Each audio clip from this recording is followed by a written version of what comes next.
Hey everyone, it's Alexander, the real Mr. Robinson. Welcome to the channel, and this is my review for Ambulance, or as the title stylizes it, Ambulance. This is the latest movie from the master of explosions himself, Michael Bay, and it's actually a remake of a Danish movie from 2005. It follows two brothers, one played by Jake Gyllenhaal, and the other played by Yahya Abdul-Mateen II. Now, if you're wondering to yourself how these two could possibly be brothers, well, the answer is actually quite simple.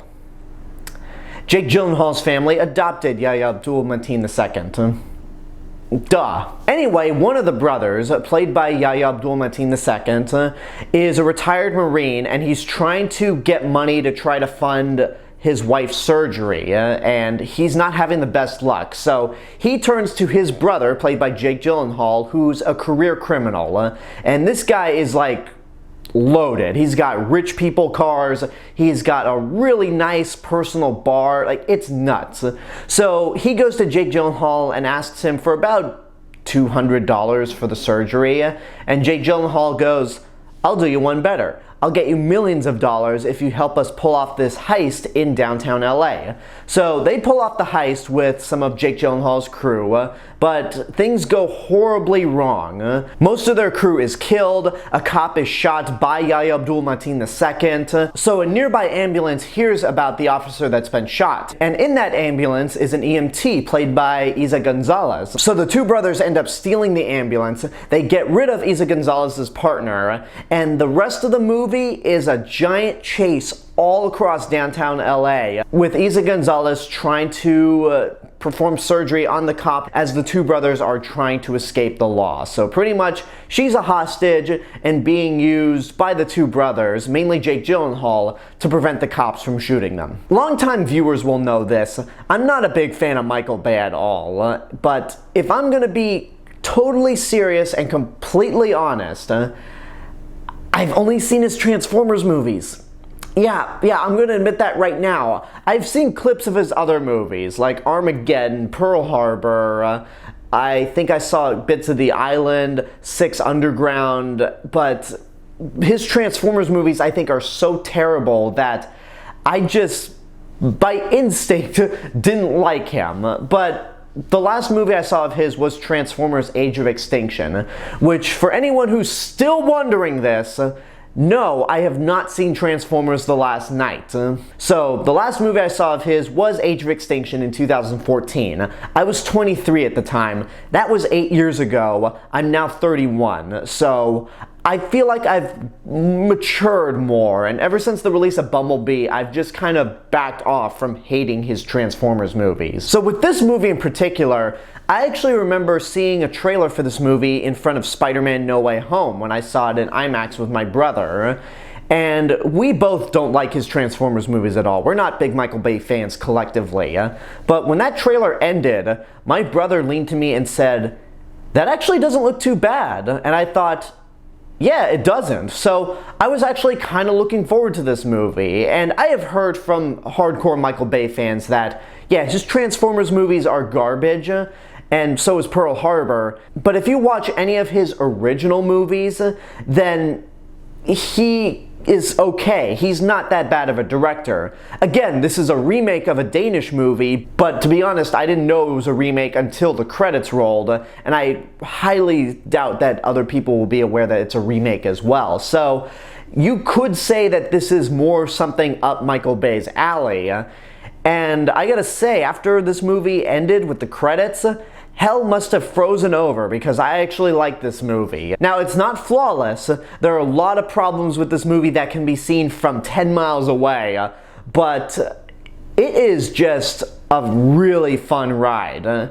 And the great thing about this movie is that it doesn't take much time to actually set up what's going on. It doesn't really build up.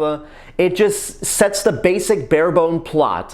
It sets up our characters, as simple as it may be, and then it just cuts to the action. And when the big action scene starts, it's like you're watching Heat, where there's no music, all you hear is the audio from the gunfire. It's tense, the cinematography at times is really good, but then other times it is just bug nuts crazy. Like, there are several drone shots in this movie where it's like riding Back to the Future the ride. It's completely nuts, and I imagine that's something that might get irritating for a lot of people really quickly. I mean, after a while, it kind of got on my nerves, but when those drone shots started, it was just so goofy that I thought, yeah, I can get on board with this. And there's a lot of great stunt work in this movie with the practical car chases.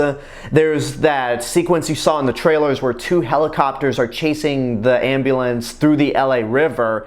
And that is some straight up Terminator 2 level stunt work, because those are real helicopters. I mean, if it's CG, then it's damn impressive CG, but those look like real helicopters. The characters don't really have a whole lot going for them. I mean, they're pretty bare bones.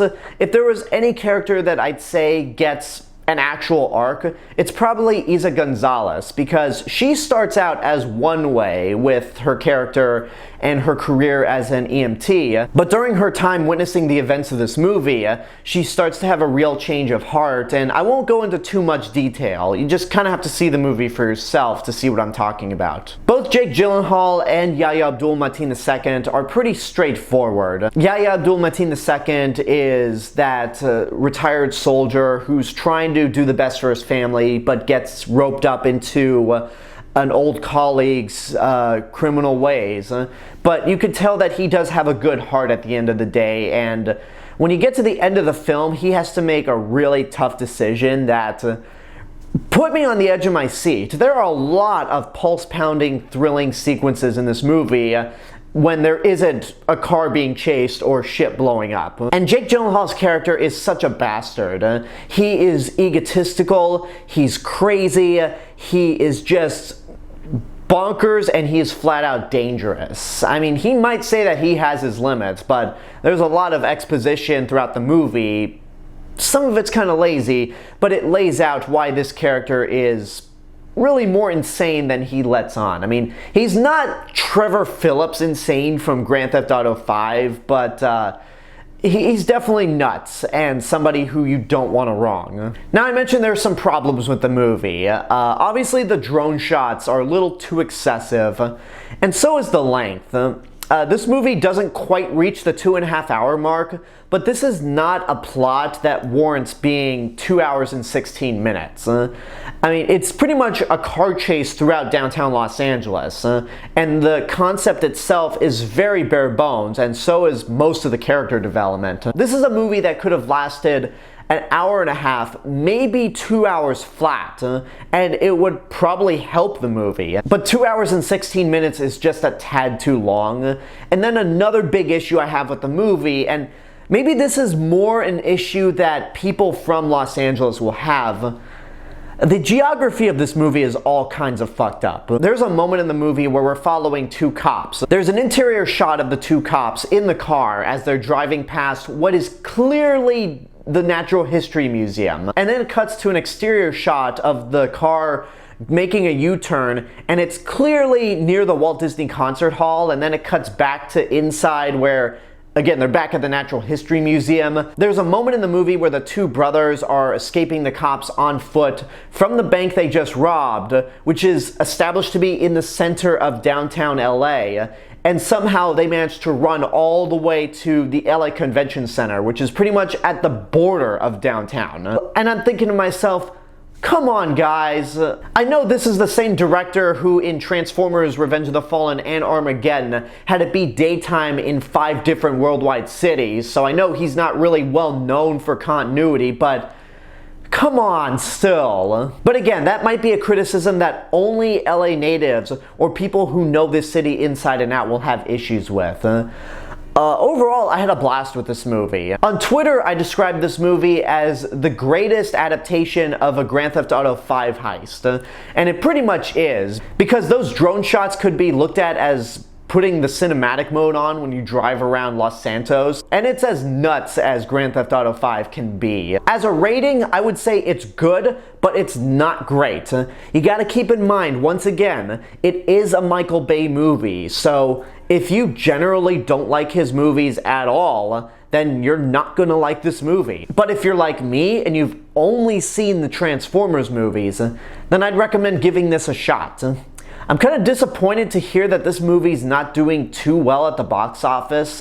I mean, it costs $40 million, so maybe maybe not be a mega hit, but at least make some of its money back. And I honestly hope that this movie is somewhat profitable, because A, it's a lot of fun and more like the type of movie Michael Bay should be doing, and B, I hope it gives Hollywood the impression that they should shoot more films in Los Angeles, because it's expensive to shoot in this town, but if Michael Bay could pull off a $40 million movie that he shot during the pandemic, granted, then I think a lot more movies could benefit from being shot here, since so many people in the industry live in Los Angeles. So I hope that happens, but whether it happens or not, at least we got a Michael Bay movie that I can actually like.